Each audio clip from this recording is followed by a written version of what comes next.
Alright guys, since everybody's been asking me about why I'm so bullish on XRP and for information about Ripple and all that stuff, everybody in the group voted that that was the topic they wanted to see covered the most. That's what we're going to start jumping into with this video. I'm going to have to break this into a few videos for sure. It is a lot of information. We're mainly going to go over the very early stages of things right now just to bring some background story into play here. Shout out to these couple Twitter profiles here. Stados will be using his website for a majority of the video that we're making, at least as a guide. Leonidas is another one who has XRP Arcade, which is also a fantastic website. I'll show that real quick. We won't be using it today, but there is a ton of good information on here. There's the URL. Make sure you go check it out. Make sure you give them both a follow. There's his information again. So anyway, this is his main website. It's got all kinds of Ripple and XRP guides, infographics. You can tip them and donate if you like what they're doing here. I'm scrolling through it kind of fast, but make sure you at least go check it out. So here is the history of Ripple going from 2004 to 2020. It starts, back in 2004 and ends, well, it doesn't end, but the latest main milestone is the lawsuit from the SEC, which we're all aware of at this point. So let's jump right into this. There we go. A brief history of Ripple, the fintech company that is disrupting the global financial system. Ripple is a privately held company that is building a payment and exchange network, RippleNet, on top of a distributed ledger database, the XRP ledger. The main goal of Ripple is to connect banks, payment providers, and digital asset exchanges, enabling faster and cost-efficient global payments. So, 2004, Ripple Pay, which was the original concept by Ryan. I don't know if it's Fugger. I don't know how you say his name. The concept was created in 2004, and then in 2005, the Ripple Pay website was launched. The original Ripple Pay site is still up and running at ripplepay.com. It's now RumplePay. He's switched it up a little bit.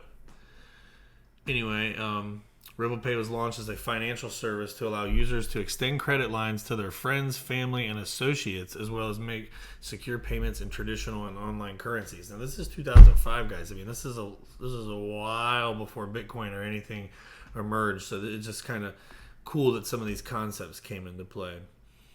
So then it skips all the way down to 2011. McCaleb's vision, a better system for sending a value. In 2011, 3 engineers, David Schwartz, Jed McCaleb, and Arthur Britto, began developing the XRP ledger. They were fascinated with Bitcoin, but because of its high energy consumption and scalability issues, they sought to create a better system for sending value. Their first ever code comment was in November 2011. Now, before we go any further with that, let's just bring this down. Let's just jump into some of these people. Jed McCaleb is an American programmer, entrepreneur, and philanthropist. He is the co-founder and CTO of Stellar. He founded and served as the CTO of Ripple until 2013.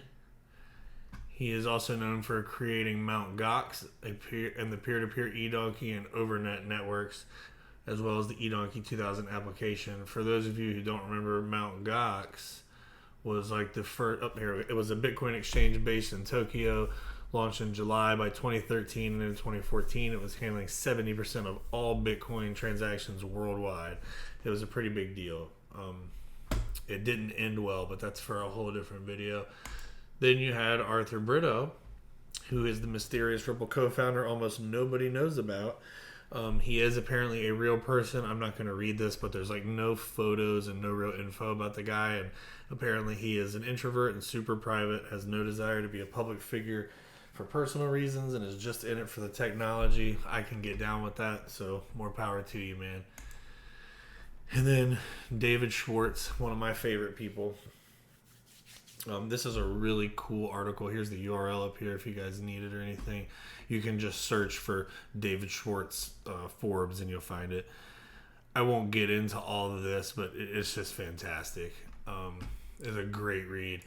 Just to give you some background on him, he is the chief cryptographer. He's one of the original architects of the XRP ledger, Prior to joining Ripple, he was the chief technical officer for Webmaster Incorporated, a software developer.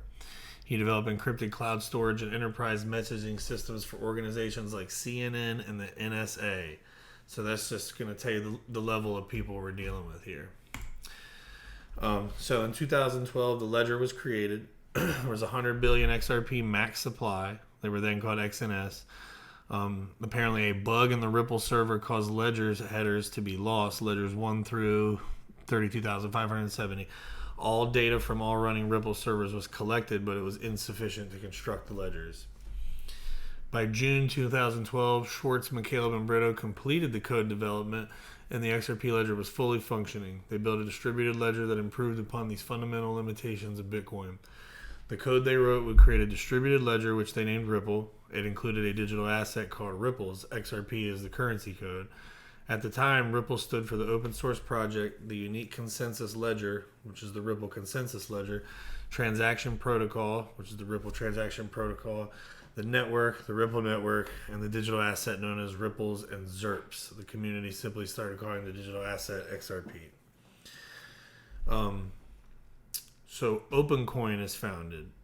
So at this point, Chris Larson gets brought in. So before we go too much farther, let's jump into who Chris Larson is. He is a business executive and angel investor known for co-founding several Silicon Valley tech startups.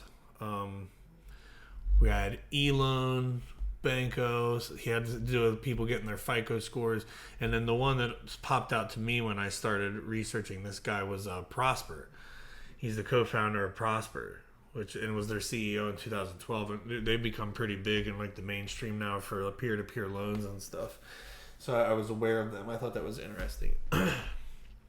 Obviously, there's a ton of information about these people. I don't want to get like too crazy in this stage of the video. We can save some of that for later.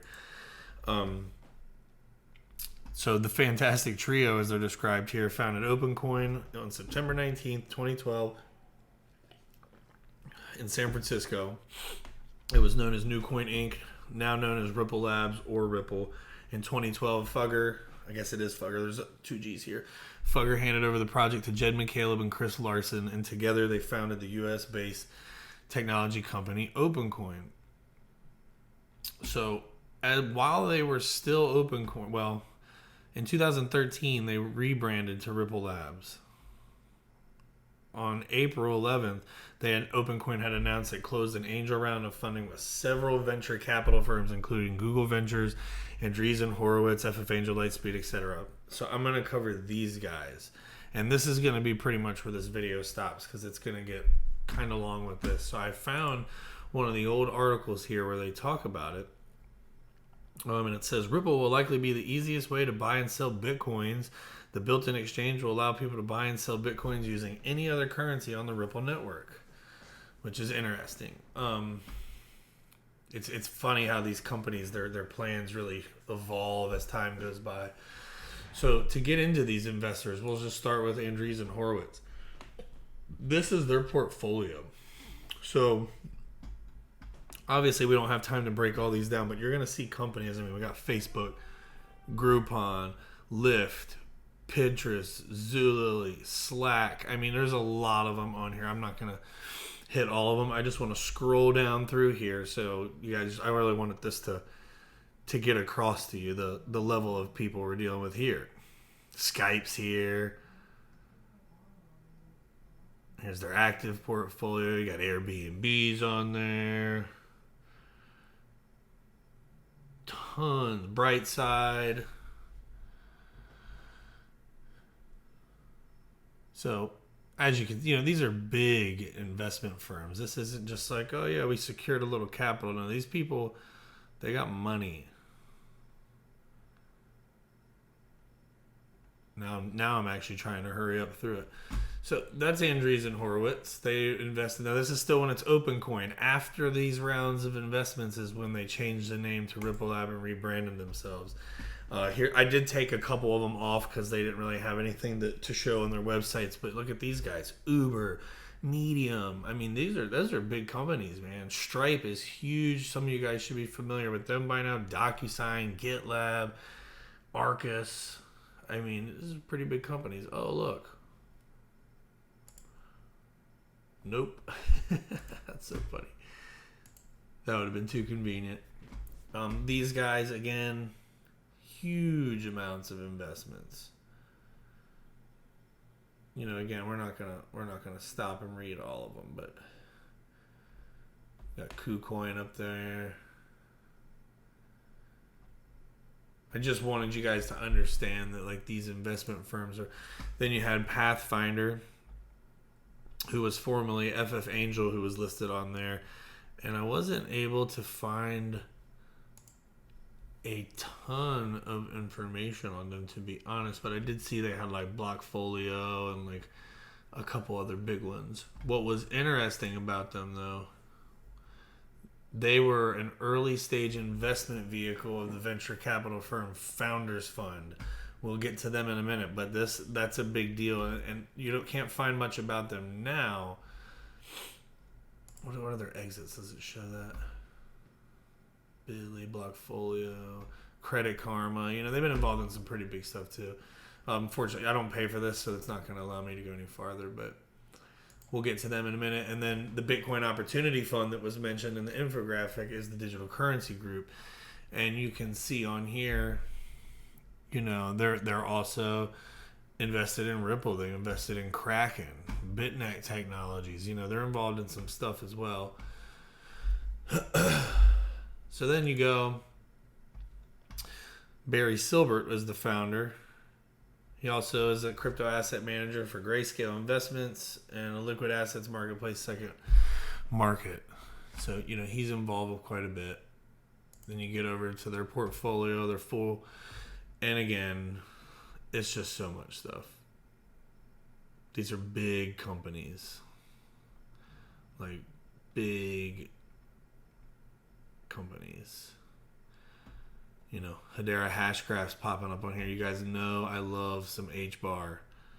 Huge. Not financial advice, but go research that. You know, Kraken. There's going to be a ton of stuff on here. I mean, these companies are big, and they are aggressive. Oh, Ripple, enabling the Internet of Value, IOV. We've heard that before, haven't we? Silvergate was on there. Where'd they go? It's a big one. We've talked about them. You know, you guys should be starting to get familiar with some of these companies.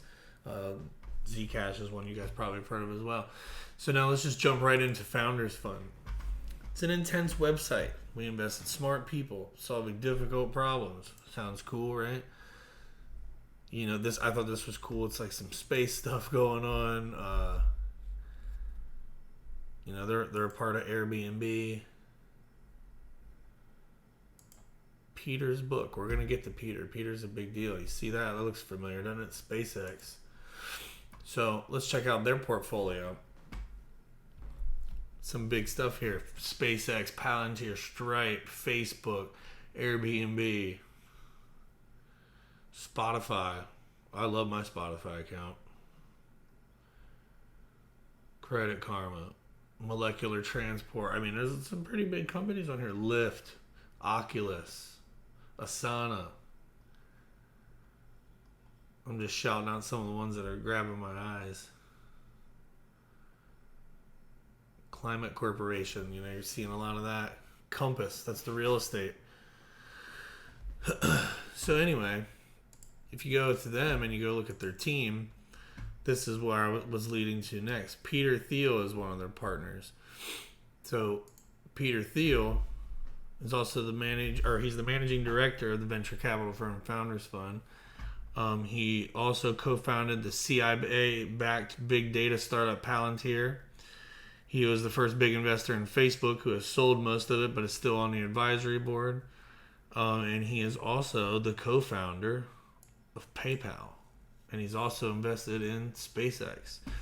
It's all interesting. You know, you see a lot of these people came from payments. They're still in payments. It's all about moving this money around with this whole story. I mean, everybody involved with it. That's what it's all about. You know, key connections. Elon's got satellites with nodes running on them, providing internet. Ripple's quoted right underneath, the Internet of Value. I mean, I think a lot of these guys have common goals, you know, and they got the money to make this stuff happen. that's going to wrap up this portion of the video. I'm going to leave it hanging there. That's the people who started this before it even became Ripple. These were the people throwing money at this idea before it was, what year did it have that in? We're in 2000, the end of 2013. These are all the guys that are throwing money at it. So we'll leave it there. Make sure you guys give me a follow here. If you don't mind, go ahead and like the videos. If you're not subscribed, go ahead and do that. The likes will help get the algorithm firing, which will help me get more views, which is something I need. I'm trying to get this partnership going on ASAP, but I need your guys' help to get it going. And with that, I will see you guys on the next one.